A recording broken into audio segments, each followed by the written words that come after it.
Pai, obrigado por essa manhã, obrigado, Senhor Pai, pelo Teu poder, Senhor Deus, que nos eleve à adoração, como expressão daquilo que vivemos durante a semana. A Tua palavra diz que o louvor é fruto de lábios que confessam o Teu nome, e Tu disseste que aquele que não confessar o Teu nome diante dos homens, Tu também não confessarás os seus nomes diante do Pai. Portanto, a marca, Senhor Pai, dos teus filhos, a marca dos eleitos, é que eles, Senhor Deus, confessam o nome de Cristo em todos os lugares, em todas as, Senhor Pai, círculos, em todas as situações. Não há, Senhor Pai, nenhuma vergonha de estarmos associados a Cristo, ainda quando, Senhor Pai, o mundo tenta impor isso, nós saímos após Ele levando o seu vitupério, a sua vergonha. E esse, Senhor Pai, é o nosso grande privilégio, que nós possamos olhar para Cristo hoje, Senhor Pai, e através dele ver Tua pessoa bendita, e o Espírito Santo possa nos transformar. É o que te pedimos em nome de Jesus. Amém. Nós temos meditado no livro de Jó, e nós acabamos os 3 primeiros capítulos, onde nós temos o desenrolar da história, e a partir do 4 vai começar uma série de debates entre os amigos de Jó, e depois Deus falará. É uma longa sessão, e nós falamos da última vez que nós faremos uma introdução geral, e hoje eu quero dar um exemplo específico para nós sabermos como abordar toda essa grande sessão de debates entre Jó e seus amigos, e como isso ser realmente proveitoso para nossas vidas espirituais. Então eu quero pegar um exemplo, não é? Agora específico. Eu falei de uma maneira geral sobre todos os amigos de Jó, um texto específico. Não vou pegar aqui pertinho da onde a gente vai começar já na semana que vem, olhando 4, 5, 6, não é? Mas para nós entendermos como devemos olhar para essa parte do livro de Jó, como há uma certa complexidade na forma com que nós devemos olhar. Então, em Jó 22, 24 e 26, um dos amigos de Jó vai falar com ele. E esses breves versos nos mostram como vamos ter que usar toda essa grande porção. Ele faz, né, um dos seus amigos, depois daquela grande tempo, né, 7 dias de silêncio, e nós vimos como Jó quebrou o silêncio e falou. E agora os amigos começarão a falar. Nós precisamos entender como isso funciona para nossas vidas espirituais. Ele diz assim: se deitares o teu tesouro no pó e o ouro de Ofir nas pedras dos ribeiros, então o Todo-Poderoso será o teu tesouro e a tua prata acumulada, porque então te deleitarás no Todo-Poderoso e levantarás a tua face para Deus. Então essas são as palavras de Elifaz, um dos amigos de Jó, que nós vamos ver falando desde o início até o fim desses discursos. São palavras ditas por um homem sábio, amigo de Jó. Nós sabemos que Jó perdeu os seus 10 filhos. Nós não podemos imaginar, ninguém tem uma desculpa para levantar quando está diante da vida de Jó, já que as quantidades de desgraças que aconteceram na vida de Jó são totalmente fora da curva, e você pode sofrer uma coisa ou outra, mas simultaneamente perder todos os seus bens, perder 10 filhos e perder totalmente a sua saúde, é algo que realmente talvez nunca tenha se repetido na dimensão que aconteceu com Jó. Então ele perdeu os 10 filhos num dia só, e todo o seu gado foi morto ou roubado, e sua esposa se voltou contra Deus, e ele estava coberto de furúnculos da cabeça aos pés. E seus amigos Elifaz, Bildade e Zofar sentaram-se com ele por 7 dias em silêncio. É o que está em Jó 2:13. Mas agora, depois de um grito de desabafo de Jó, em que Jó não estava nem falando muito com Deus, nem com os seus amigos, está falando para si mesmo.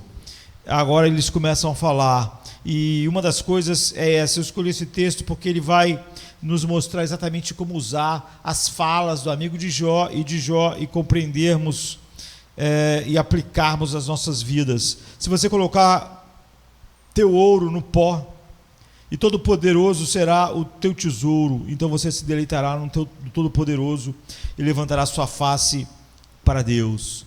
Só que a Bíblia diz assim, no capítulo 42, verso 7, terminada a aprovação de Jó, a gente lê o seguinte: disse o Senhor a Elifaz, a esse mesmo que está dizendo esses versos que eu disse, o temanita: a minha ira arde contra ti e contra os teus 2 amigos, porque não falaste de mim o que é justo com o meu servo Jó. E no entanto, nada poderia ser mais certo do que ele faz disso aqui. É isso que você vai ver nos discursos dos amigos de Jó. Eles falam coisas certas que são fundamentais para a nossa vida, não é?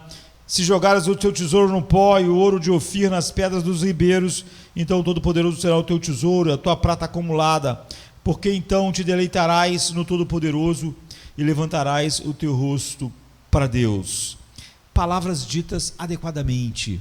Quando nós olhamos as palavras de Elifaz, nós falamos, isso é verdade. Então eu considero essa frase verdadeira, eu considero essa frase bela, correta, porque você pode encontrar ela por toda a Escritura. E em toda a Escritura, essa afirmação é feita de novo, de novo, de novo e de novo.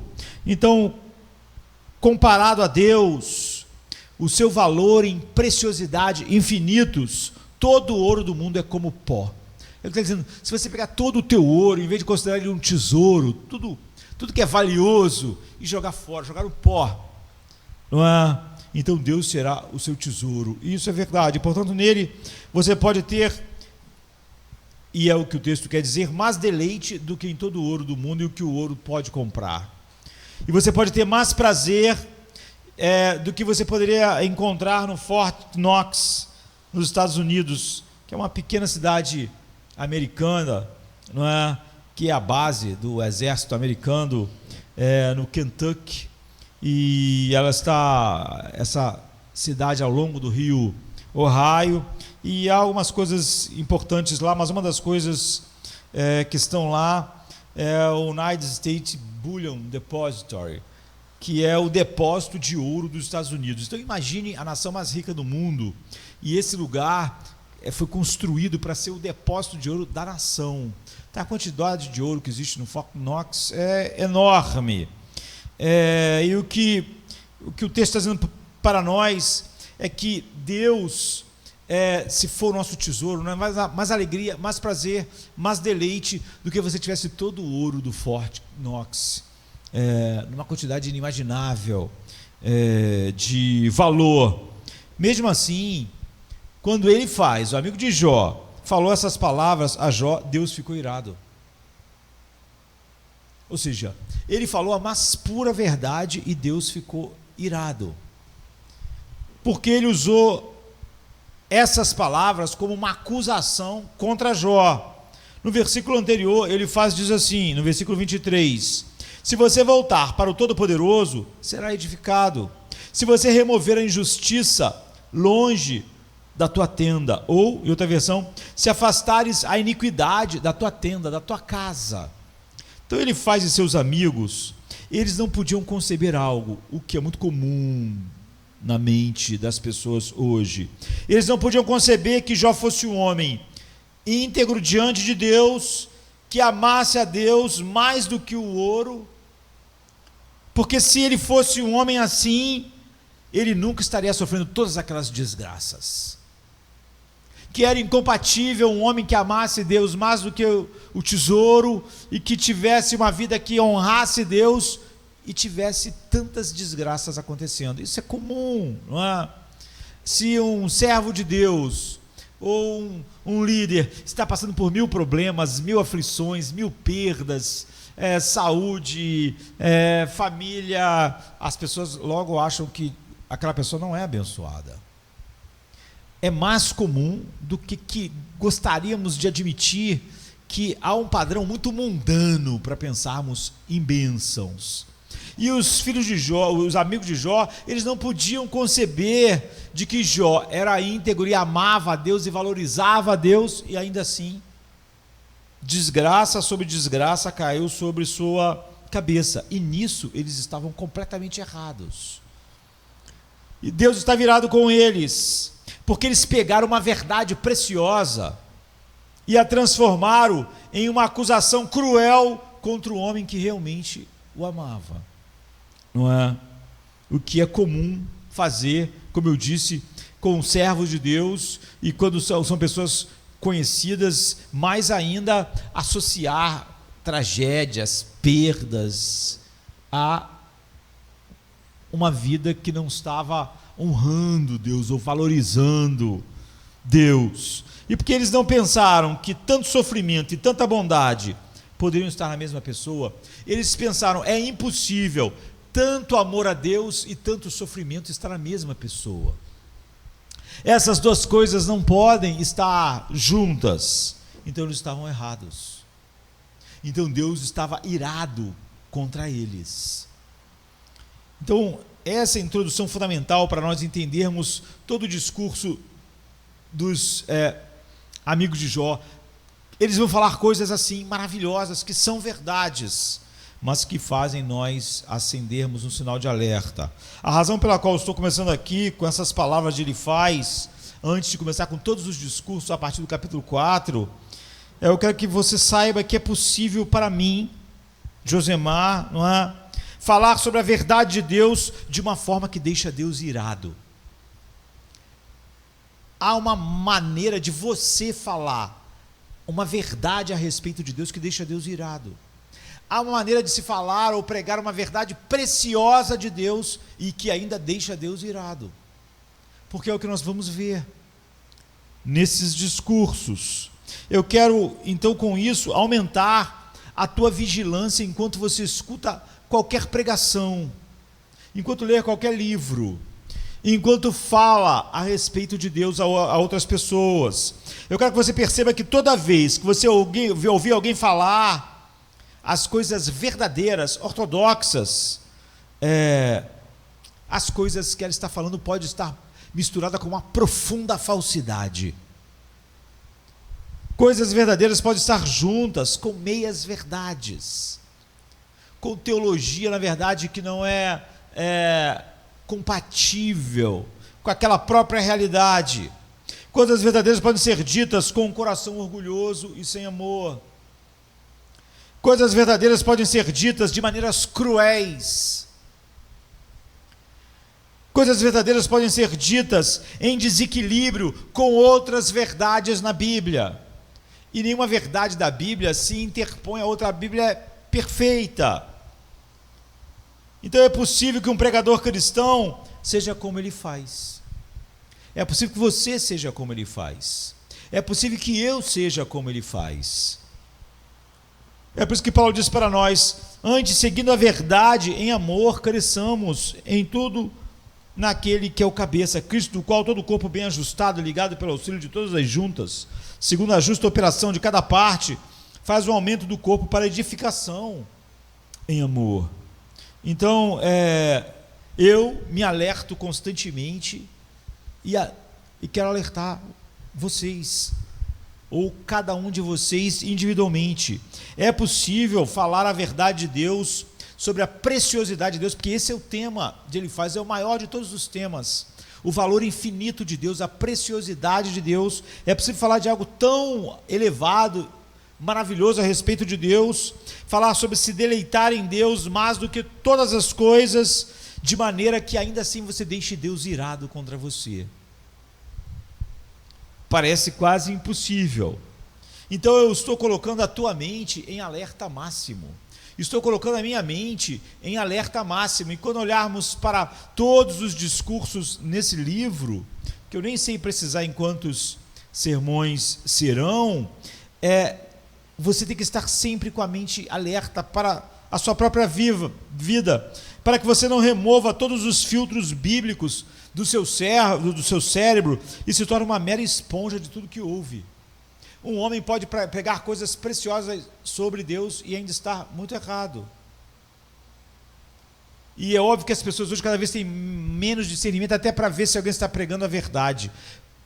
Que dirá para olhar alguém dizendo a verdade e ver como aquilo está fora de sintonia com Deus, com o coração correto a respeito de Deus e como aquilo se relaciona com toda a palavra de Deus. Quando você levanta as mãos em louvor apaixonado nesse culto, e eu espero que você sempre participe do momento em que nós abrimos nosso coração para dizer quão preciosa, suficiente, maravilhosa é a fonte de todas as coisas que nós temos, Cristo, nos levando ao Pai. Eu espero que quando você levante as mãos no louvor apaixonado, nos cultos aqui, né, nas reuniões, você nunca esteja sendo solicitado a desligar o seu cérebro. Você está sendo convocado, quando nós cantamos aqui, como cantamos por 50 minutos, você está sendo convocado a pensar com clareza em cada verdade da letra que você está cantando, em meditar sobre a sua vida à medida que cada letra é cantada, em jamais fazer isso desligando o seu cérebro e deixando só música e emoção conduzir você, e sentir profundamente afeições a respeito das belezas de Cristo que nós cantamos. Então, isso também é verdade para quando você estiver ouvindo a pregação. Eu quero que você pense com cuidado e que você sinta profundamente toda a pregação que você ouvir nesse lugar, e é óbvio, todos os lugares, e mais ainda em livros. As pessoas, eu já disse que eu nunca indico livros na internet, em lugar nenhum. E as pessoas tendem, quando você indica um livro, a dizer que aquele livro é como se fosse a Bíblia. Elas perdem totalmente o filtro.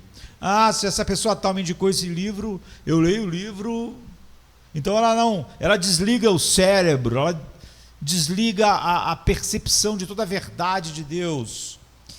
Então, você vê que há um dever e um perigo. Ele tinha deixado Deus irado com a maneira como ele usou a verdade de Deus, a verdadeira palavra de Deus, porque tudo que ele disse é maravilhoso, em Jó 22, 24 a 26, e essas são exatamente as palavras sobre as quais eu vou falar para mostrar como vai ser quando nós olharmos todos os discursos desses homens.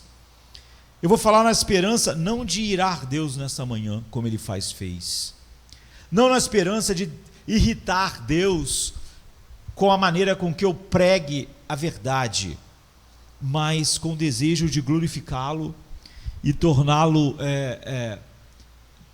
e ele ter prazer naquilo que é pregado hoje, naquilo que ele faz no teu coração através da verdade. O que ele faz? Falou para Jó: se você colocar teu ouro no pó, no chão, jogar no pó, o Todo-Poderoso será o seu ouro. Então você se deleitará no Todo-Poderoso e levantará o seu rosto, sua face, para Deus de verdade. Então há duas perguntas aqui para nós, já que é esse o tema de Elifaz, e é um dos mais altos que a Bíblia tem, e nós vimos como ele acabou usando essas grandes verdades para irar Deus. Como nós podemos nos deleitar em Deus, já que é sobre isso que Elifaz está dizendo? E esse prazer é o maior dever da nossa vida, como ele está dizendo. Então você vê, há uma grandiosidade nesse ensino. Ou para perguntar de outra forma, qual é a experiência real de desfrutar Deus? Você desfrutou Deus hoje, ontem, antes de ontem? Encontrar prazer em Deus e estar satisfeito em Deus, já que esse é o tema do livro de Jó. Em segundo lugar, é esse prazer, esse deleite, essa satisfação uma obrigação final na nossa vida em relação a Deus? Ou seja, ame os presentes ou o doador? Esse todo é o assunto do livro de Jó. E é por isso que as palavras de Elifaz, além de verdadeiras, elas estão dentro daquilo que está acontecendo nesse drama. Se você colocar teu ouro no pó, o Todo-Poderoso será o seu ouro, então você se deleitará no Todo-Poderoso e levantará a sua face sobre Deus. A verdade é a seguinte: se Deus for o seu ouro, Ele será a sua alegria. É impossível algo ser o seu ouro, ser a coisa mais preciosa e não ser ao mesmo tempo a sua alegria. Por isso que você nunca pode separar a relação de um homem com Deus como uma profunda alegria em Deus. E é por isso que eu disse que tudo que ele falou aqui é a pura verdade de Deus. A verdade de tudo que ele conseguiu foi a ira de Deus.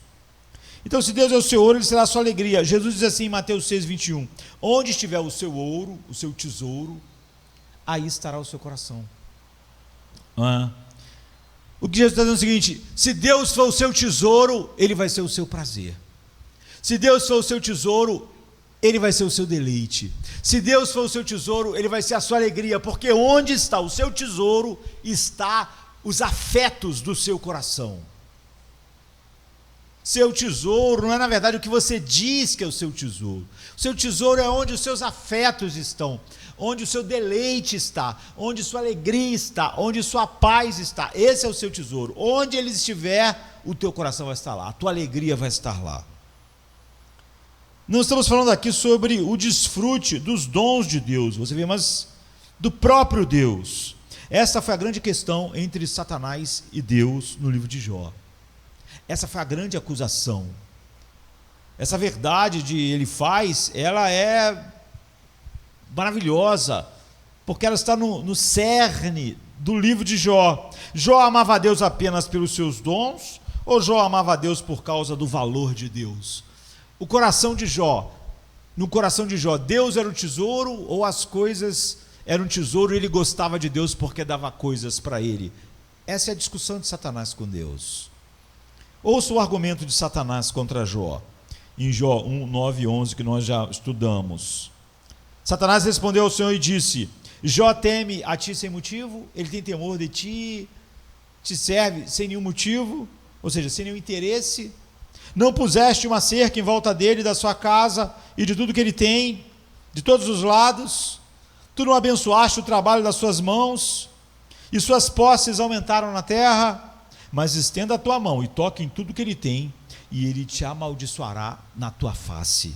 Em outras palavras, Jó só teme a ti porque tu dá a ele aquilo que ele tem. Dá a ele saúde, dá a ele dinheiro, dá a ele esposa, dá a ele filhos, e todo o amor que ele tem a ti é só porque tu dá essas coisas a ele.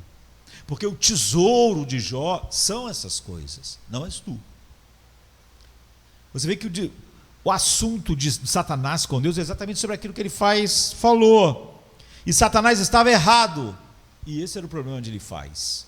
Porque ele faz a declaração mais correta possível e teologicamente final. Mas só que ele estava pensando sobre Jó exatamente como o diabo pensou. Quando todos os seus filhos morreram, e todo o seu gado ou morreu ou foi roubado, eis o que Jó fez. Jó se levantou, rasgou o seu manto, raspou a cabeça e caiu no chão e adorou a Deus e disse: nu saí do ventre da minha mãe e nu voltarei. O Senhor deu e o Senhor tirou, bendito seja o nome do Senhor. Essa é uma declaração incrível, não é? O Senhor deu e o Senhor tirou, bendito seja o nome do Senhor. Jó 1, 21. Ou como outras versões dizem: o Senhor dá e o Senhor tira, bendito seja o nome do Senhor. Spurgeon dizia que algumas das pérolas mais raras foram encontradas nas águas mais profundas da aflição dos filhos de Deus. E é verdade, não é? Quando ondas de aflição vêm sobre verdadeiros cristãos e as vagas do próprio Deus rolam sobre eles, você quase sempre tem as melhores pérolas, as melhores declarações. Por quê? Por que flui do coração regenerado essas coisas tão preciosas quando as aflições são mais profundas? Porque essa é a veracidade da realidade de Deus em nós. Quando o fogo fica quente demais, ele queima a escória, mas não o ouro. Então a beleza aparece mais. É isso que Pedro diz que a fornalha da aflição faz. E você vê exatamente isso sendo feito em Jó. No caso de Jó, eu posso verdadeiramente dizer, com respeito à sua posição diante de Deus, que Jó não perdeu nada em todas as suas perdas. Há muitas pessoas que perdem muito nas suas perdas, que as perdas das pessoas são terríveis nas suas perdas, mas não em Jó, porque o que poderia ser ouro mais puro e mais brilhante do que esse que você vê brilhar na vida de Jó, no que nós acabamos de ver, revelando paciência triunfante, sua alegre aquiescência à vontade divina. O Senhor dá e o Senhor tira, bendito seja o nome do Senhor. Então toda essa história está girando realmente em torno daquilo que Deus dá e daquilo que Deus tira. O desafio de Satanás, a declaração correta de ele faz, mas a visão de ele faz é que nunca a mão de Deus tira e bota debaixo de profunda aflição a quem ele ama e a quem o honra. Portanto, ele pensava como o diabo, não é? Então nós devemos compreender. Quando a gente lê esse verso, não é esse o nosso assunto, mas nós podemos abrir uma observação aqui. Quando a gente lê esse verso, Deus dá e Deus tira, bendito o nome do Senhor, nós ficamos impressionados com a segunda parte. Deus tira, e as pessoas pensam, essa é a parte difícil, isso é incrível, mas não é verdade, não é? Essa segunda parte é uma consequência de algo mais difícil, que é a primeira parte, que é Jó dizer, Deus dá. Quando um homem puder dizer de todo o coração que Deus dá, a segunda parte não vai ser como nós imaginamos. Se formos crentes, se estivermos em Cristo, todos os confortos, todas as misericórdias que temos, devem ser vistos como uma coisa que vem das mãos do nosso Pai gracioso. E é a dificuldade de ver de verdade, não de falar obrigado, ação de graças, foi Deus, não, de sentir de verdade que tudo que chega a mim foi dado por Deus. Jó confessou que o Senhor deu a ele todos os camelos, todas as ovelhas, todos os bois, e que o Senhor deu a ele 7 filhos, e que foi Deus que deu a ele 3 filhas. Tudo o que ele possui, ele considerou um dom de Deus. Dom de Deus. Essa é a parte mais difícil. Deus dá, e não a outra parte, Deus tira. Todos têm um grande problema aqui. Jó não disse, trabalhei muito para obter meus camelos, trabalhei muito para ter minhas ovelhas, trabalhei muito, gastei a minha vida, me esforcei, olha, eu usei toda a minha engenhosidade, minha força de trabalho, eu estudei como cuidava dos bichos, até fazer esse grande rebanho, eu trabalhei a vida inteira, agora eu perdi tudo. Eu levei anos construindo um casamento e construindo uma família, eu criei os meus filhos, eu fiz tudo isso e agora tudo se foi. Ele não reclamou, passei muitos dias cansativos e muitas noites de ansiedade, acumulando todos aqueles rebanhos, toda aquela poupança, né? Aqui isso era o que era o banco naqueles dias, né? Todos esses recursos enormes, foi tudo fruto de um trabalho pesado. Eu ganhei aquelas manadas, eu ganhei aqueles rebanhos, eu ganhei construir aquelas fábricas que teciam a lã da ovelha para vender tecido. Eu fiz tudo isso, eu trabalhei a minha vida inteira. Ele não atribuiu nada do seu dinheiro, da sua riqueza, ao seu engenho, à sua inteligência, à sua capacidade. Ele disse, Deus me deu isso. Deus me deu todas essas coisas. Em sua mente, Jó fez um inventário, não é? De tudo que ele uma vez possuiu. e ele fez um inventário de tudo que ele perdeu. E ele disse: era um presente. Foi Deus que me deu. Cada coisa, não é uma conquista. Conquistei esse trabalho, conquistei a aposentadoria, conquistei esse diploma. Jó não via a vida assim. Conquistei uma família, construí isso. Ele não via assim. Ele via: Deus deu.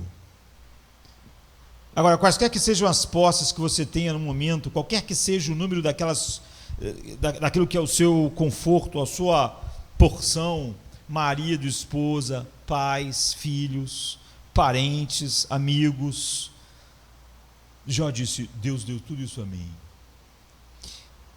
E como cristão, aprenda a sabedoria de nunca atribuir nenhum conforto terreno a você mesmo, nenhum centavo a você mesmo, nenhuma ovelha, nenhum boi, nenhum filho, nada atribuir a você a sua engenhosidade, a sua capacidade, a sua força. Não atribua nada. O mundano pode nem sempre ser capaz de dizer o que Jó disse a respeito das suas posses, porque algumas coisas, e as coisas que eles possuem, apesar de virem de Deus, são maldições e não são bênçãos. Nada que está na mão de um homem que ele não usa para a glória de Deus é uma bênção. Só está aumentando a ira, o cálice da ira e a maldição que está sobre ele. Além do que, alguém que não está vivendo para Deus pode achar que pode fazer qualquer coisa para ganhar dinheiro, não é? Sabotar pessoas, intrigas, quando não ser honesto com o governo, enfim. Tem algumas das coisas que o que os incrédulos possuem fora de estar em Cristo não é uma bênção, não coopera para o seu bem. Agora, o cristão, tudo que ele tem, e cada respiração que ele dá, ele sabe: é um dom amoroso e merecido do meu Pai.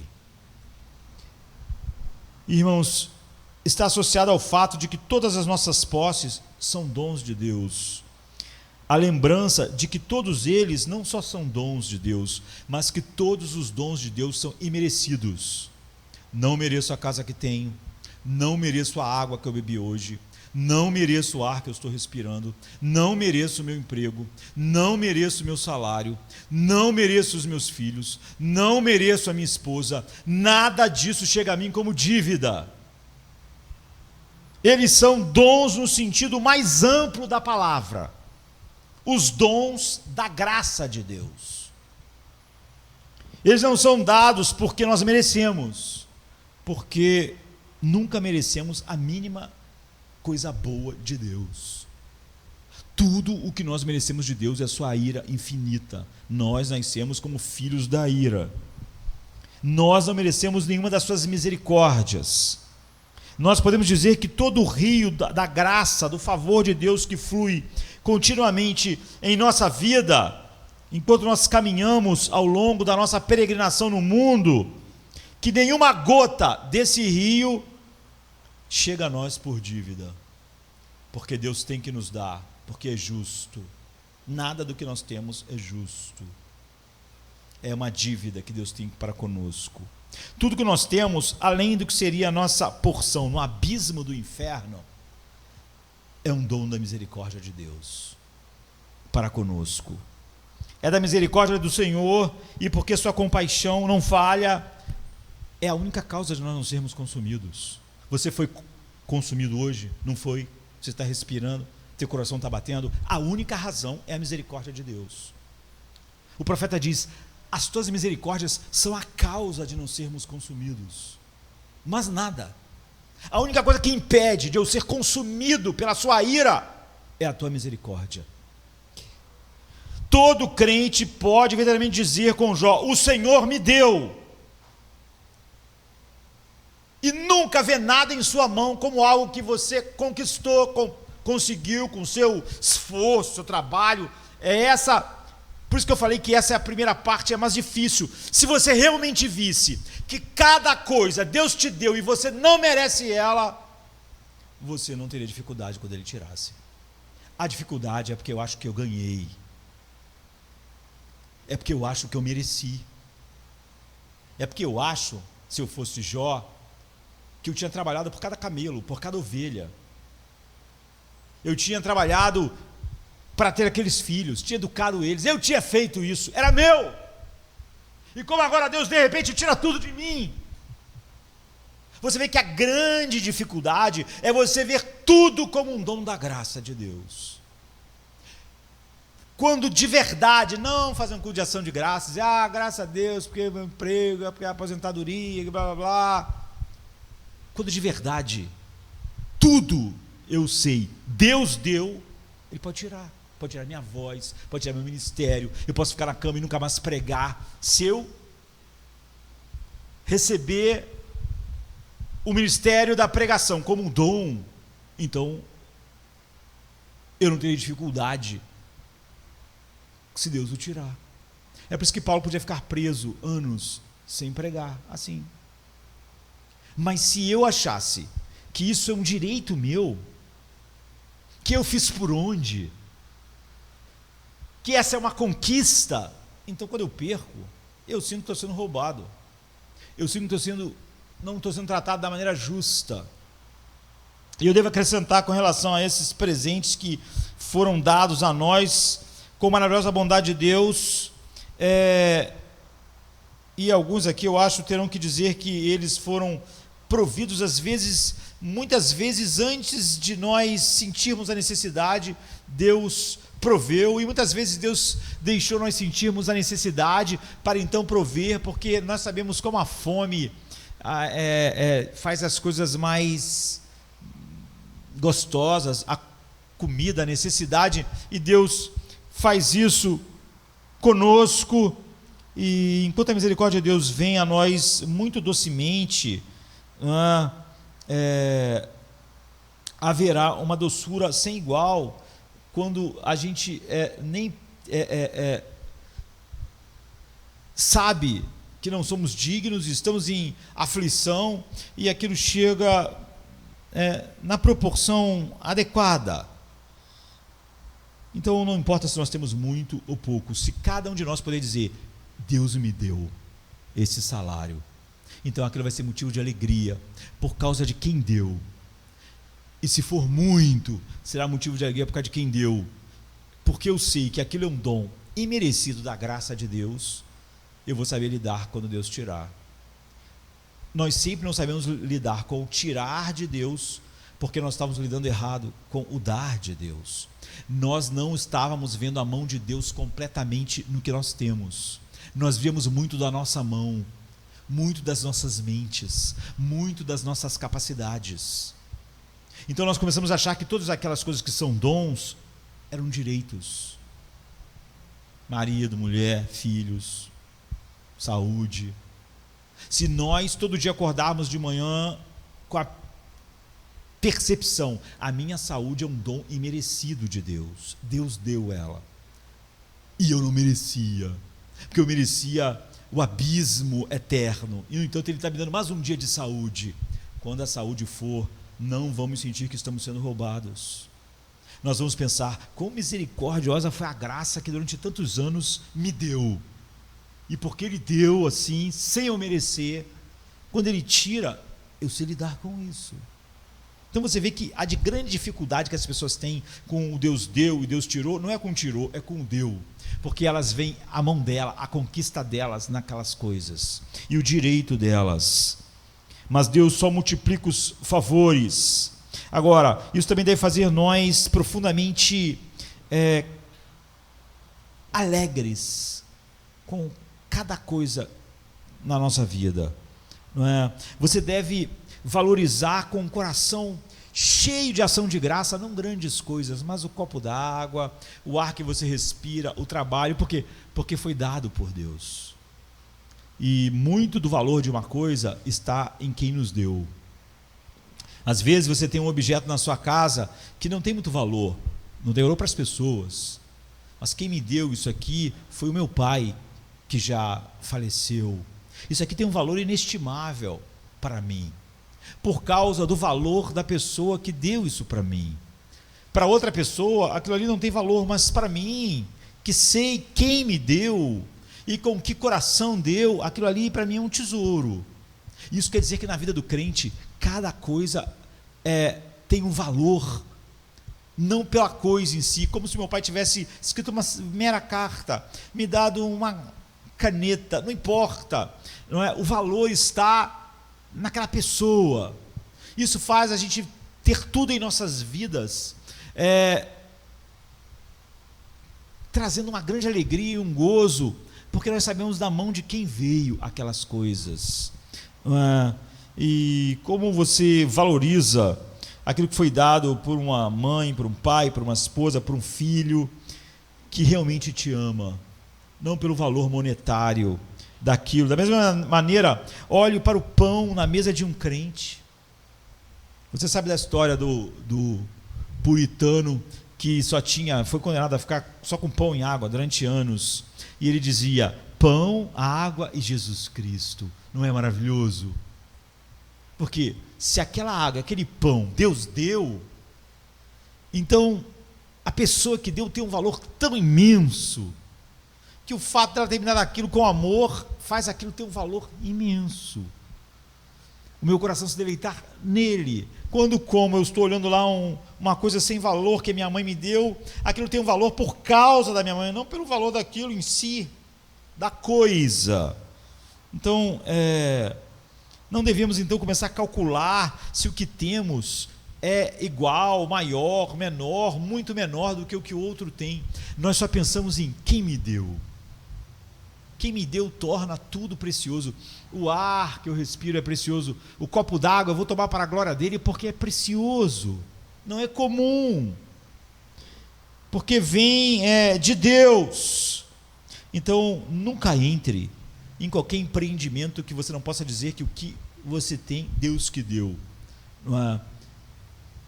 E ao mesmo tempo, nunca atribua nada. Esse verso, carregue em seu coração a verdade de que a grande dificuldade não está na segunda cláusula, Deus tirou. Que toda a dificuldade da segunda cláusula está no fato de que aquela pessoa nunca creu que Deus deu. Ele dizia que Deus deu, mas ele atribuía a sua genialidade, a sua capacidade, ao seu suor, ao seu trabalho, e por isso então, quando aquilo é tirado, ele sente que foi tirado algo que ele merecia. Mas se ele puder dar, Deus me deu isso como um dom imerecido, então quando ele tirar, nós saberemos lidar com isso. Então, Satanás não desistiu do seu argumento. Ele disse: não, Deus, Jó só te ama porque tu deste saúde a ele, tu tirou as outras coisas, mas ele está com saúde. Ele diz assim: pele por pele, todo homem tem, tudo que o homem tem ele dará pela sua vida, mas estenda a sua mão e toque em seus ossos e sua carne, e ele irá amaldiçoar você na sua face. Ele estava errado novamente. O diabo está errado o tempo todo no livro de Jó.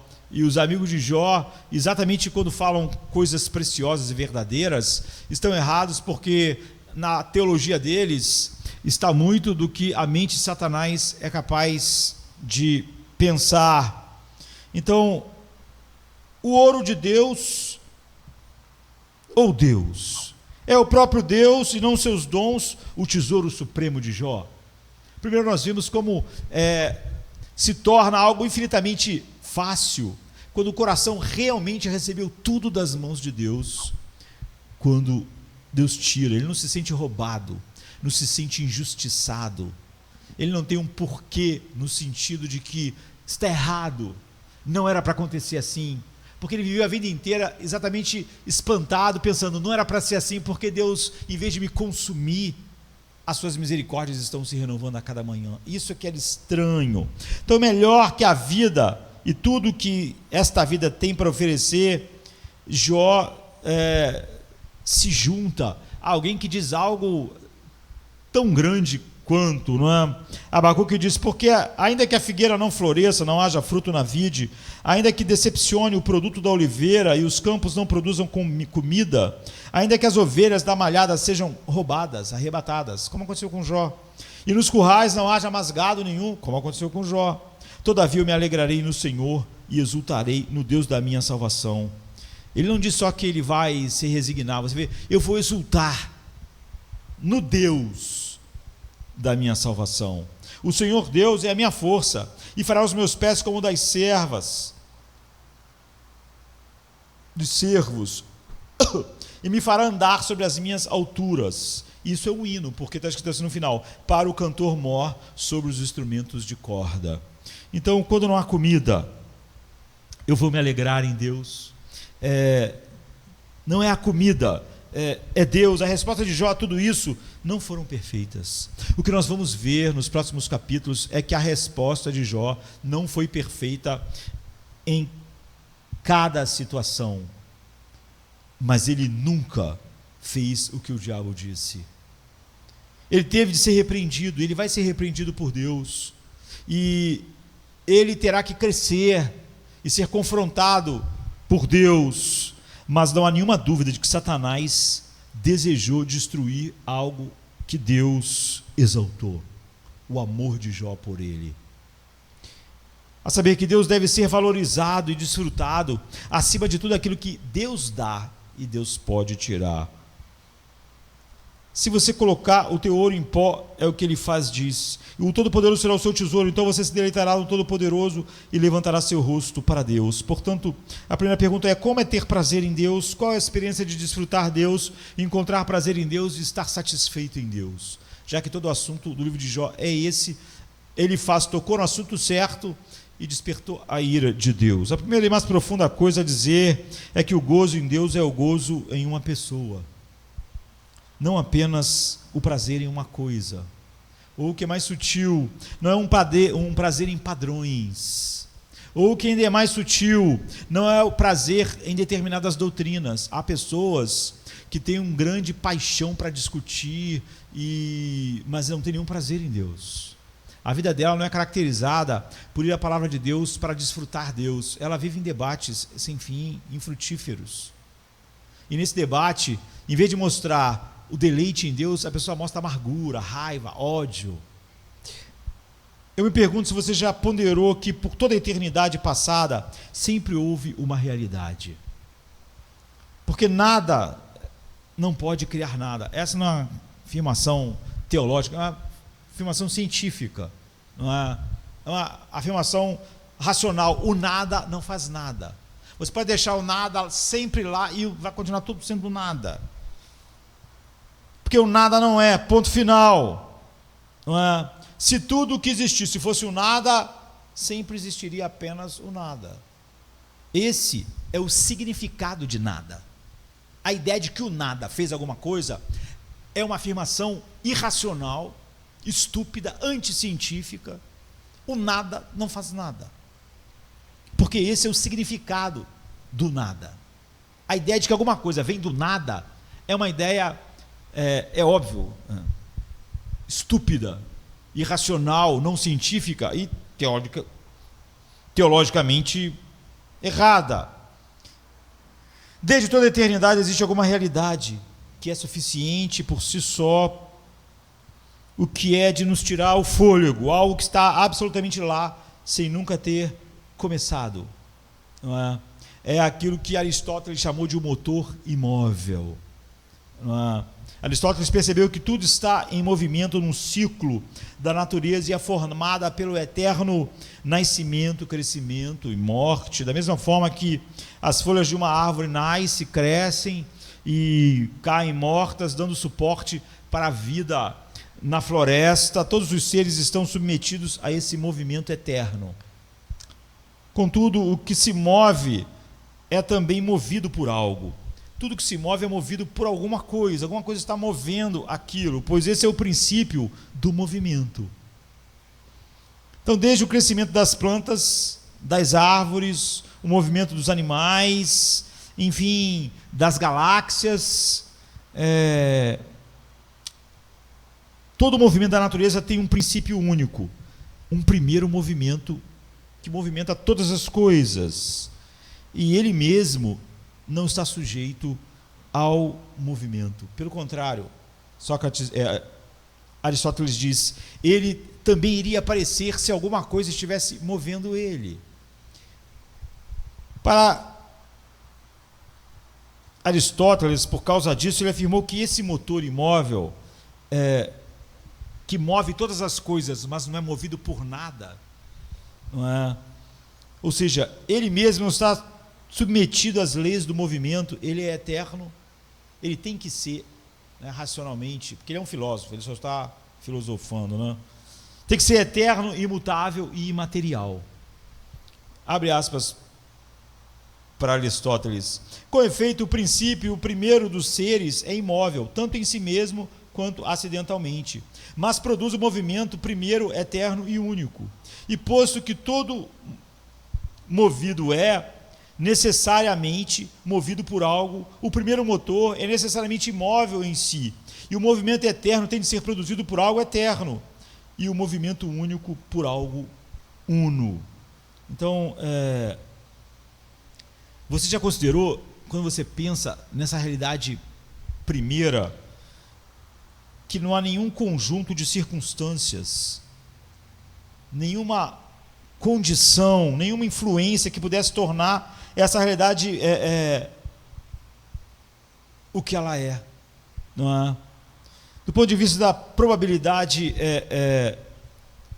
anterior, isso é o máximo que a racionalidade pode levar ao homem, não é? Portanto, quando a Bíblia revela que a realidade última é uma pessoa, ela não está afirmando nada improvável ou irracional. As melhores mentes e toda a racionalidade tem que chegar à mesma coisa para não falar algo irracional, como nada fazendo alguma coisa, perdendo a definição de nada e não tendo mais lógica a partir de o primeiro pensamento ser totalmente ilógico. Então, essa realidade final eterna é uma pessoa, e portanto a alegria eterna é definida em uma pessoa. Tudo que existe, a alegria, o gozo, a paz, a alegria, a santidade, a pureza, existiu eternamente nessa pessoa. Então você não precisa raciocinar, e eu não preciso gastar aqui tempos falando tudo sobre o que Aristóteles falou, apesar de haver um interesse.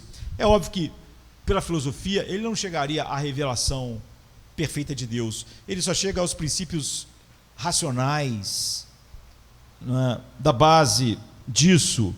Mas a palavra de Deus fala o tempo todo sobre você experimentando algo que em Deus não foi iniciado por nada. Ele é o motor inóvel, nada impulsionou nada em Deus. Então a alegria de Deus não foi impulsionada por alguma coisa fora de Deus. A paz de Deus também não, a satisfação de Deus também não, a vida de Deus também não, nada em Deus. Não há nada que Deus fez que ele tivesse que fazer. Não havia nada junto com ele que o obrigasse a vou ter que criar, vou ter que fazer isso, vou ter que fazer aquilo. Deus nunca fez nada a não ser a partir dele mesmo, porque quando ele decidiu fazer todas as coisas, só ele existia. Então, repetidamente na palavra de Deus, nosso grande trabalho é a alegria nessa pessoa definitiva. A Bíblia diz assim, Filipenses 4:4, alegrem-se sempre no Senhor. Salmo 37:4, deleita-te no Senhor. Salmo 32:11, alegre-se no Senhor. Salmo 16:11, em sua presença há plenitude de alegria. O Senhor é a minha porção escolhida e o meu cálice. Salmo 16:5. Salmo 42:1 e 2, como o cervo suspira pelos riachos, assim minha alma suspira por ti, ó Deus. Minha alma tem sede de Deus, do Deus vivo. No Salmo 143:6, eu estendo minha mão para ti, minha alma tem sede de ti, como numa terra seca. O Romanos 5:11, que diz, regozijamo-nos em Deus, por nosso Senhor Jesus Cristo, por meio de quem agora recebemos a reconciliação. Ou seja, aproveite o Criador. Jesus diz, onde o teu tesouro estiver, ali estará o teu coração. É por isso que Jesus morreu. Essa é a única razão que ele morreu, para que nós desfrutássemos de Deus, daquilo que Deus mesmo desfruta em si mesmo eternamente. Então, em nós mesmos somos pecadores, não temos esperança de alegria eterna em Deus. O diabo não pode ter nenhuma afeição assim Deus, paz, gozo, alegria, apesar dele ter uma crença correta a respeito de Deus. Você vê que a crença correta necessariamente não está acompanhada das afeições que só o Espírito Santo pode produzir diante dessas verdades sobre Deus. Não podemos nem chegar perto dele sem ser incinerados pela sua santidade, como ele quis mostrar para nós no Monte Sinai. Mas Deus está totalmente comprometido em ser desfrutado para sempre por um povo redimido. Portanto, o apóstolo Pedro diz: Cristo sofreu uma vez pelos pecados, o justo pelos injustos, para nos levar a Deus. E a pessoa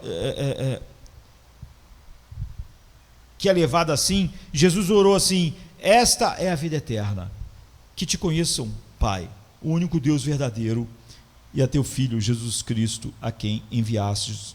João 17,3. O que torna a vida eterna desejável não é que ela dura para sempre.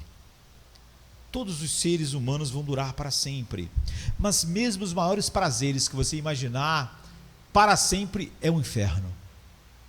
Você pode achar, não digo hoje, calor, que sorvete é maravilhoso. Você fala assim para você: olha, a tua condenação é essa, você vai ter que tomar sorvete para sempre. Você vai tomar sorvete agora, você vai tomar amanhã, você vai tomar de 1 hora, e daqui a, sei lá, dias, você não vai suportar mais olhar para sorvete. E daqui a um mês você vai odiar a ideia de ter que tomar mais sorvete, e daqui a alguns anos vai ser um inferno completo, sorvete. Então você pode experimentar, pegar a maior experiência que o ser humano possa achar boa, de prazer, e dizer: isso é que você vai ter sem fim, e aquilo vai virar um inferno. O que torna a vida eterna desejável não é que ela dura para sempre ou qualquer outra coisa, mas que seja conhecer e desfrutar uma pessoa que é infinitamente satisfatória, que nunca produz em nós essa coisa que a repetição torna aquilo um inferno, mas uma pessoa tão rica, tão cheia de belezas infinitas, que o coração nunca vai estar sem estar satisfeito e desejando mais. Isso é a vida eterna. E o Pai é essa pessoa, e o Filho morreu para te levar ao Pai, e essa é a vida eterna, é conhecê-lo. Então eu disse há pouco que o gozo de Deus é o gozo numa pessoa, não o gozo de uma coisa, ou uma ideia, ou uma doutrina. Tem gente que é apaixonada por uma doutrina, mas para isso ele está disposto a pecar contra Deus, a ser um verdadeiro. Ele usa a verdade de Deus só para causar, ele usa como uma espada, num pior sentido. Ele quer apertar o pescoço de alguém com uma verdade. Ele está falando a verdade, mas você viu, tudo que ele conseguiu foi a ira de Deus. E no entanto, é assim que nós conhecemos pessoas, apesar de a gente amar a pessoa e não os dons, e não... Você conhece uma pessoa pelas suas ações, suas ideias reveladas pelo que ela é. E então considere isso, considere aquilo que a Bíblia revela a respeito de Deus. 1 João 4,9: nisto se manifestou o amor de Deus entre nós, que Deus enviou o seu Filho ao mundo para que por ele nós vivêssemos. O nosso gozo não está numa ideia, nas coisas, nos padrões e nas ações, mas é através dessas coisas que nós conhecemos a pessoa, e essa é a pessoa. Conhecemos o amor da pessoa pela ação da pessoa, conhecemos o poder da pessoa pela ação da pessoa. Nós conhecemos o poder de Deus, por exemplo, assim: porque do céu se manifesta a ira de Deus sobre toda a impiedade e injustiça dos homens, que detêm a verdade e injustiça, porquanto o que de Deus se pode conhecer nele se manifesta, porque Deus lhe manifestou, porque as suas coisas invisíveis desde a criação do mundo, tanto o seu eterno poder como a sua divindade se entendem e claramente se veem pelas coisas que são criadas, para que eles fiquem inculpáveis. Você vê o poder dele. Nós conhecemos o poder dele através da ação dele de criar. Nós conhecemos a sabedoria da pessoa pela providência com que ela planeja todas as coisas de maneira perfeita. Por exemplo, Romanos 11:33, ó a profundidade das riquezas, tanto da sabedoria quanto do conhecimento de Deus. Quão insondáveis são os seus juízos, quão inescrutáveis os seus caminhos, porque quem compreendeu a mente do Senhor, ou quem foi o seu conselheiro, ou quem lhe deu primeiro, para que lhe seja recompensado, porque dele, por ele e para ele são todas as coisas, glória, pois, sejam dadas a ele eternamente. Amém. 11, né? Romanos 11, 33 a 36. Nós conhecemos a justiça da pessoa quando nós vemos o padrão dessa justiça não conhecer qualquer limite. O padrão da justiça de Deus foi derramado até o fim, mesmo quando o objeto dessa ira se tornou o seu filho amado. Não é? Em Romanos 3, 24 e 26 diz: sendo justificado gratuitamente pela sua graça, pela redenção que há em Cristo Jesus, ao qual Deus propôs para a propiciação, o sacrifício que aplaca a sua ira, né? Pela fé no seu sangue, para demonstrar a sua justiça, pela remissão dos pecados dantes cometidos sob a paciência de Deus, para a demonstração da sua justiça nesse tempo presente, para que ele seja justo e justificador daquele que tem fé em Jesus Cristo. Nós conhecemos a fidelidade de uma pessoa pelo cumprimento de suas promessas. Em 2 Coríntios 1, 20 diz: porque tantas quantas são as promessas, quantas promessas há de Deus, nele são sim, e por ele o amém, para a glória de Deus. Ou seja, Jesus é o amém de todas as suas promessas que nunca falharam. Nós conhecemos a compaixão de uma pessoa e a sua paciência, porque nós conhecemos Jesus Cristo, o Cordeiro que foi mudo para o matadouro, que foi crucificado pacientemente, mudo. Ele é a exata expressão do que Deus Pai, é isso que o Pai é assim que o Pai agiria. Ele é exatamente o que o Filho é, expressando para nós. Então, experiências nos apontam para Deus também. O mesmo é verdade com as experiências humanas. Nós sabemos algo da doçura, da amizade. Quando diz assim, essa amizade é doce, a gente fala isso por quê? Porque a gente conhece uma coisa chamada mel. E então nós podemos usar o mel como uma expressão daquela amizade. Senão a ideia de doçura, essa amizade é doce para mim, não faria sentido no mundo em que não existisse o mel, não existisse o açúcar. E eles são dados por Deus, todas as coisas que Ele criou, para nos mostrar algo assim a respeito dEle. Nós sabemos algo da riqueza sustentadora de Deus, porque nós comemos o pão e o pão nos sustenta. Nós somos do pão continuamente, nós somos do pão como alimento. Então nós podemos entender que Ele é o pão, ou seja, Ele é aquilo que nos alimenta eternamente e que satisfaz. Nós sabemos algo sobre o refrigério da comunhão de Deus, porque existe algo chamado água, que nós bebemos e nos refrigera e mata a nossa sede. Nós sabemos algo das profundezas pessoais, intensidades requintadas do prazer pessoa a pessoa, porque existe algo chamado desejo sexual. Sabemos algo sobre o calor da afeição, porque nós nos lembramos o que é ser abraçado pelas nossas mães quando éramos crianças. E sabemos algo do seu valor, porque vemos coisas valiosas que Ele colocou no mundo, como o ouro. Qualquer ação boa nesta vida, qualquer ideia verdadeira, você viu, nós falamos sobre Aristóteles com o seu motor imóvel, qualquer coisa que nós vemos, ou ouvimos, ou cheiramos, ou provamos, ou tocamos, de toda a criação de Deus, tudo isso foi projetado por Deus como um sinal e gosto de como é provar o próprio Deus. Para você saber que provar dele é doce, então Ele criou o mel. Para saber que Ele sustenta, então Ele criou o pão. Para você saber o que é Jesus como o pão da vida. Para saber como Ele sacia e nos refrigera, então Ele criou a água. Tudo isso é projetado por Deus como um sinal e gosto de como Deus é infinitamente para nós. Crucificação, criação, providência, aliança, pão, mel, água, sexo, mães, ouro, não são Deus. Eles são bons presentes de Deus. E se nossa alegria termina neles, nós somos idólatras e não adoradores. Não importa o quão agradável. Você pode fazer 1000 cultos de ações de graças pelo que você ganha. Se a tua alegria está no que você ganha, isso é idolatria, não é adoração. O fato de você agradecer a Deus por ter algo que te deixa mais feliz do que o próprio Deus é uma blasfêmia, apesar de você poder achar que isso é ação de graça. Se você é muito grato a Deus por um casamento que é mais importante para você do que Deus, isso é idolatria, ainda que você todo dia se ajoelhe e agradeça por ele.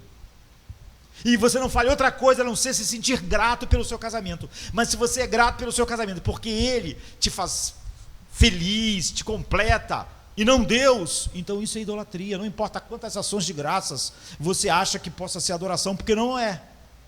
Agradecer a Deus por algo que você ama mais do que Deus, não torna você adorador, torna você um idólatra. Nós fomos criados para conhecer e desfrutar uma pessoa, e tudo que Ele criou foi para nós termos uma ideia de como isso acontece. E para terminarmos, né? Uma das melhores dicas e gostos da experiência de desfrutar Deus como uma pessoa é o desfrute das pessoas humanas que nós conhecemos, apesar de estarmos no mundo caído. Não apenas os dons das pessoas, não é? Os talentos, mas as pessoas. Então pense agora, nesse final de culto, pense aí na pessoa mais gentil que você conhece. Certamente cada um de nós não vai pensar na mesma pessoa, não importa. Pense na pessoa mais gentil que você conhece. Agora pense na pessoa mais amorosa que você conhece. Necessariamente não é a mesma pessoa, não é? Agora pense na pessoa mais sábia que você conhece. Provavelmente não é a mais gentil, nem a mais amorosa. Há um conjunto de pessoas que te cercam. Pense na mais gentil, pense na mais amorosa, pense na mais sábia. Agora pense na pessoa mais paciente que você conhece.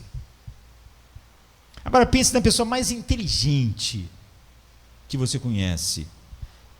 Pense na mais forte, tanto na alma para enfrentar as coisas, e pense também na mais forte fisicamente, que necessariamente também não é a mesma pessoa. Pense na pessoa mais terna que você conhece. Tente lembrando pessoas, a pessoa mais feliz que você conhece. Pense na pessoa mais otimista que você conhece. Pense na pessoa mais mansa. A Bíblia diz que Moisés era o homem mais manso da terra. Pense na pessoa mais mansa que você conhece. Pense na pessoa mais corajosa que você conhece. Pense na pessoa mais bem articulada que você conhece, capaz de manter o seu interesse em algo.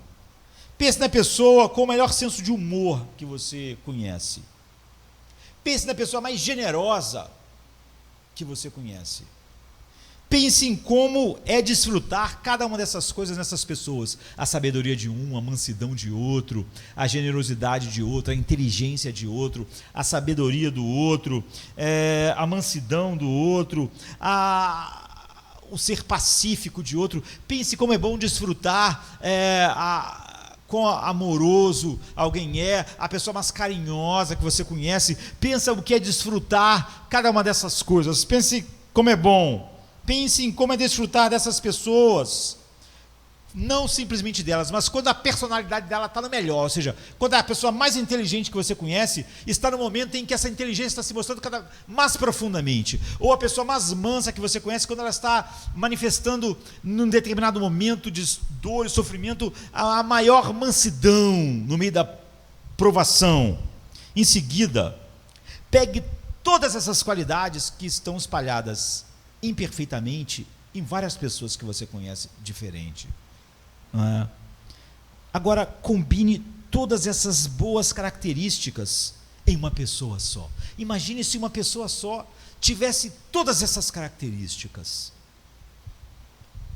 Então aumente essas características dessas pessoas todas, que agora está concentrada numa pessoa só.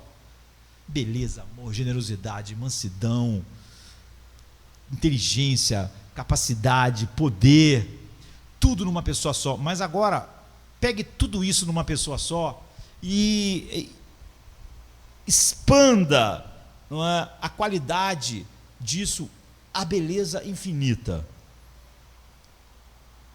Então deixe todo o gozo de todas aquelas pessoas, por todas aquelas excelências pessoais elevadas a essa perfeição e beleza absoluta. Sabe, pessoa que você disse, eu poderia falar com essa pessoa o dia inteiro, eu podia, todas as qualidades separadas em várias pessoas, numa só, agora multiplicado ao infinito. Isso é uma dica de como nós desfrutamos Deus. Quem não gostaria de estar com essa pessoa? Por que algumas pessoas dizem que têm dificuldade de estar em comunhão com Deus? Se sentem entediado. Você se sentiria entediado com a pessoa mais incrível que você conhece? Ou com a mais amorosa? Ou com a mais sábia? Ou com a mais mansa? Ou com a mais inteligência? Ou com a que desperta mais determinadas afeições em você? Agora imagine todas essas coisas. Isso é desfrutar Deus. Então ore nessa manhã para que o Espírito Santo conceda esse milagre a você.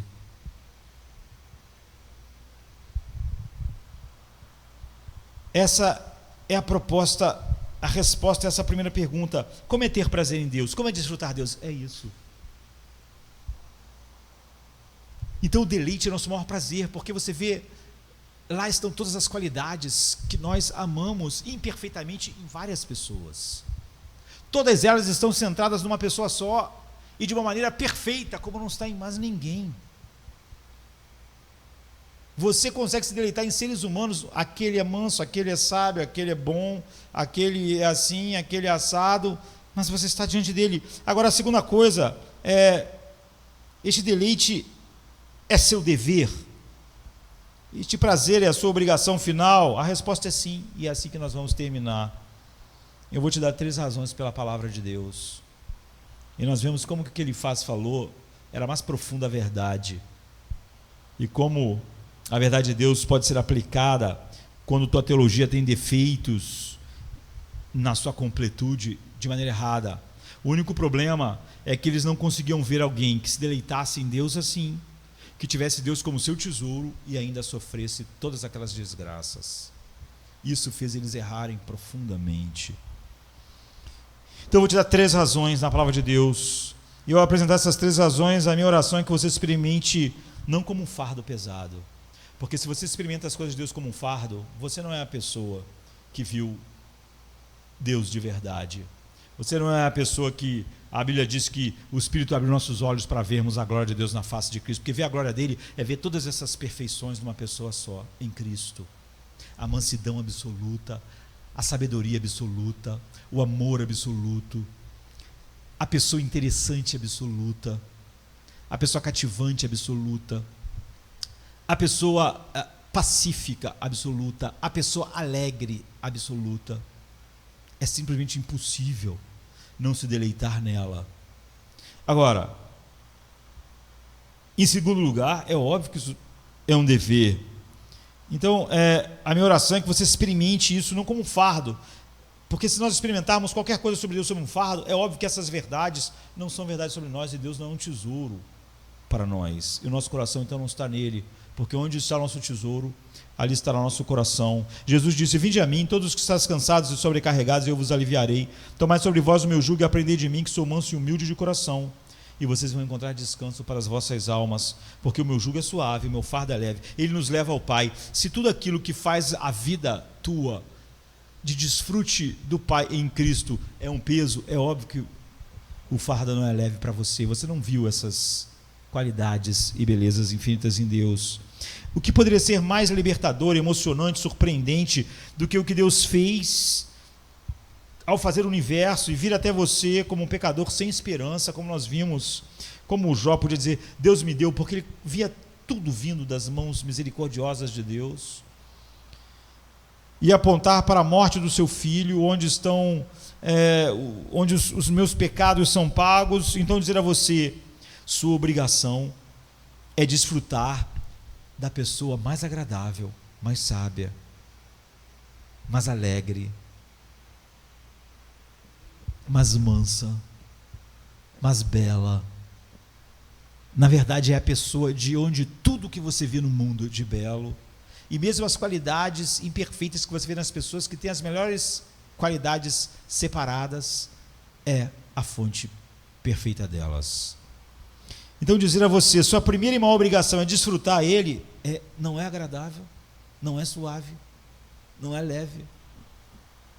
Aqui está a primeira razão, que a fidelidade suprema em Deus é essa obrigação. O seu deleite em Deus é o seu maior dever. Qual é o grande mandamento da lei? Amarás o Senhor teu Deus de todo o teu coração, de toda a tua alma, de toda a tua força.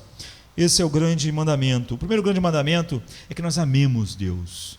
nos deleitemos nele. A essência de amar Deus é que nós nos deleitemos nele, desfrutemos ele e descobrimos ele como nosso tesouro.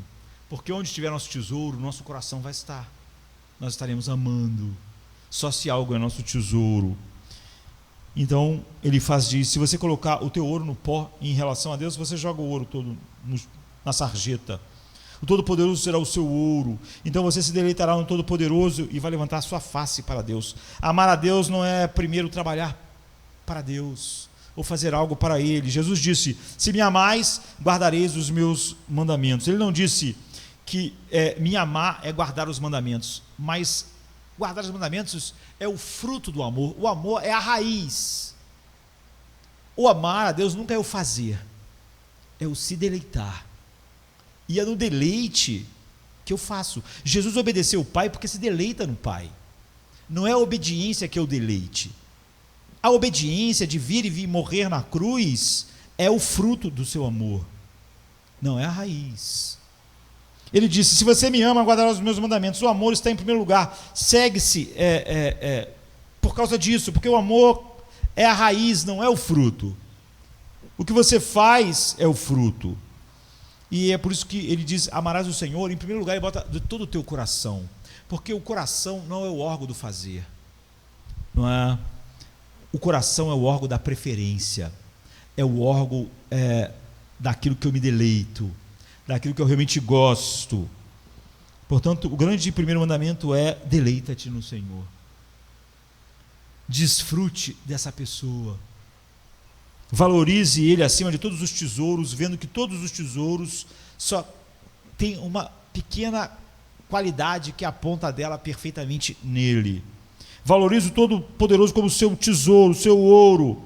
Então você vai se deleitar nele por causa disso, e isso vai transbordar em ações. Por exemplo, o apóstolo Paulo fala sobre uma igreja muito pobre. Quando ele levantou uma oferta, eles ofertaram, as igrejas que ofertaram dos macedônios. Paulo fala algo incrível a respeito deles, diz assim: queremos que vocês saibam, irmãos, sobre a graça de Deus que foi concedida às igrejas da Macedônia, pois em uma severa prova de aflição, sua abundância de alegria e sua extrema pobreza transbordaram em uma riqueza de generosidade da sua parte. Eles ofertaram com alegria, apesar da prova de aflição da vida deles e da sua grande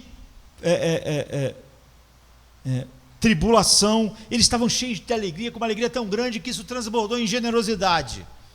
A alegria transbordou em generosidade. E esse é um verso incrível, por quê? Onde estava a alegria dos macedônios? Não estava na prosperidade, porque Paulo diz: da sua extrema pobreza. Então certamente a alegria deles não vinha de algo que eles possuíam. E essa alegria não foi por causa do conforto, porque a Bíblia diz: porque eles estavam em severa aflição. Essa foi uma alegria milagrosa. Em severa aflição e extrema pobreza, eles tinham tanta alegria que eles ofertaram assim.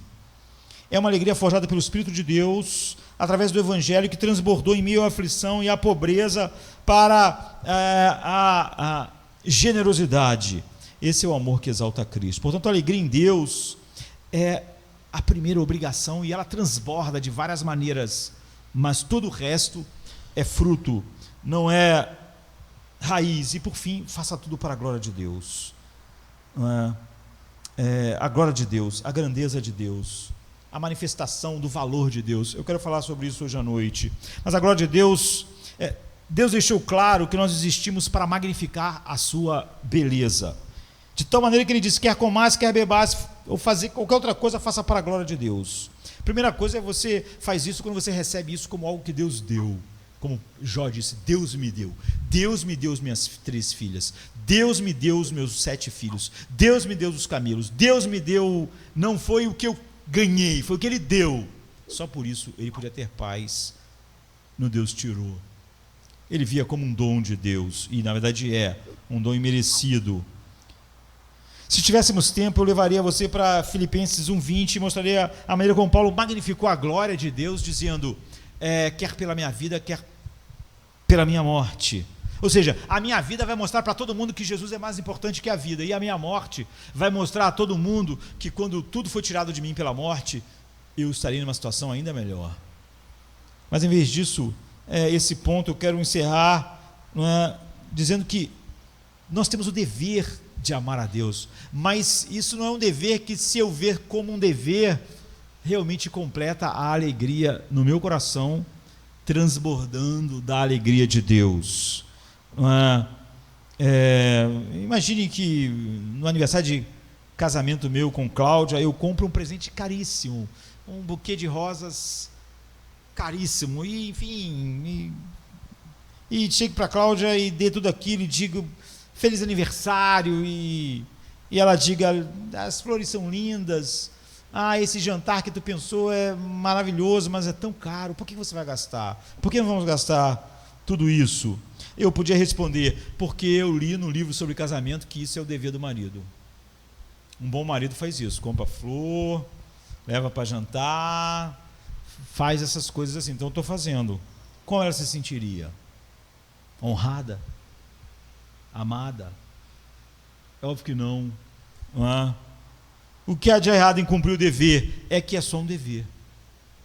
É óbvio que nós devemos amar a Deus e Ele ser o nosso ouro, a ponto de nós jogarmos o nosso ouro no pó, não é? Mas se quando Cláudia me perguntar isso, mas para que todo esse gasto para o nosso aniversário de casamento, eu disser, é porque eu não pude evitar. Nada me deixa mais feliz do que passar a vida com você, e cada ano que nós passamos juntos, eu quero celebrar isso. Eu não posso evitar, é a alegria. A alegria não fica sempre contando os tostões. Você acha que ela diria, nada te deixa mais feliz, então é só por isso que você está fazendo isso, só porque você é feliz, então você está pensando em você mesmo? Ela não diria isso. Não é? Por quê? Porque encontrar minha felicidade nela, honra ela. Encontrar alegria nela, honra ela. Passar a vida com ela, e isso ser um deleite para mim, honra ela. Mas passar a vida com ela, porque é isso que o marido deve fazer, porque esse é o papel do marido, isso não honra ela. É o mesmo quando nós estamos diante daquilo que é infinitamente maior. Deus, desfrutar Deus como uma pessoa que nos satisfaz completamente, é fazer dele o nosso tesouro, é ter jogado no pó o tesouro. Isso não é opcional, não é periférico, não é secundário, é a raiz do amor que exalta Cristo. É ele realmente ser a junção de todas aquelas coisas maravilhosas nessa única pessoa. Então ele fez um grande ponto, o amigo de Jó. E você vai ver que nós vamos aprender muito com o que eles dizem, porque o que eles dizem são muito importantes, muitas das vezes para a nossa alma, para ver a veracidade da verdade de Deus em nossa alma, e sonda a nossa alma. Se você depositar, diz ele, faz teu ouro no pó, o Todo-Poderoso será o seu ouro, pois então você se deleitará no Todo-Poderoso e levantará sua face para Deus. Esse deleite estará em uma pessoa infinitamente bela e gratificante, e será o seu primeiro dever, se deleitar, se alegrar e viver para ela, mas não é um fardo, você vê, é a nossa alegria. Mesmo assim, ele faz por achar que alguém que se deleita em Deus dessa forma não pode sofrer tudo que Jó estava sofrendo, despertou a ira de Deus. Portanto, é o que nós vamos ver. Nós vamos ver que a verdade de Deus, meias verdades, podem ser diabólicas, e elas são mais perigosas, porque tudo que nós podemos viver é o que ele falou, mas ele ficou debaixo da ira de Deus, porque ele aplicou isso como Satanás aplicaria. Ele via a vida espiritual não como Deus vê. A ideia de que Deus não pode colocar quem ele ama e quem ama ele assim, debaixo de severas provações, nega a cruz, porque o objeto perfeito do seu amor era um homem de dores, e ninguém conheceu o sofrimento como ele no mundo. Os amigos de Jó diriam que Jesus estava amaldiçoado por Deus, e é o que disseram.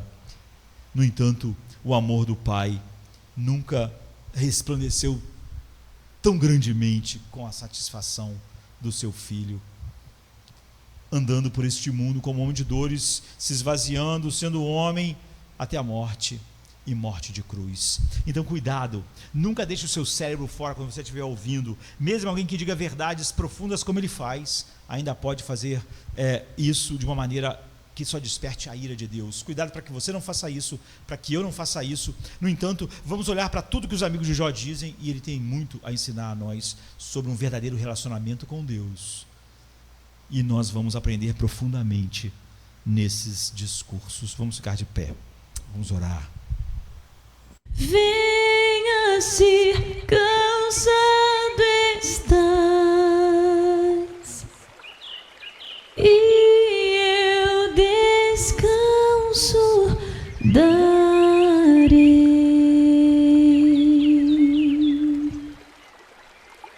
Tu descansarás.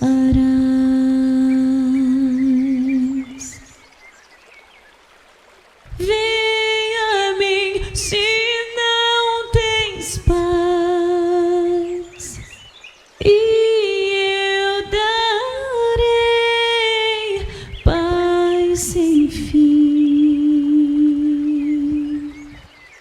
Terás paz sem fim.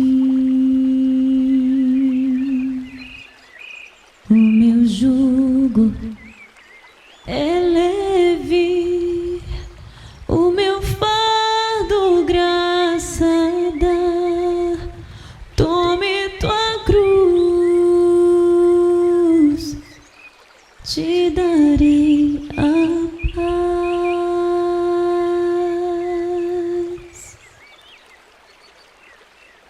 Venha o aflito e lhe darei paz, minha paz darei.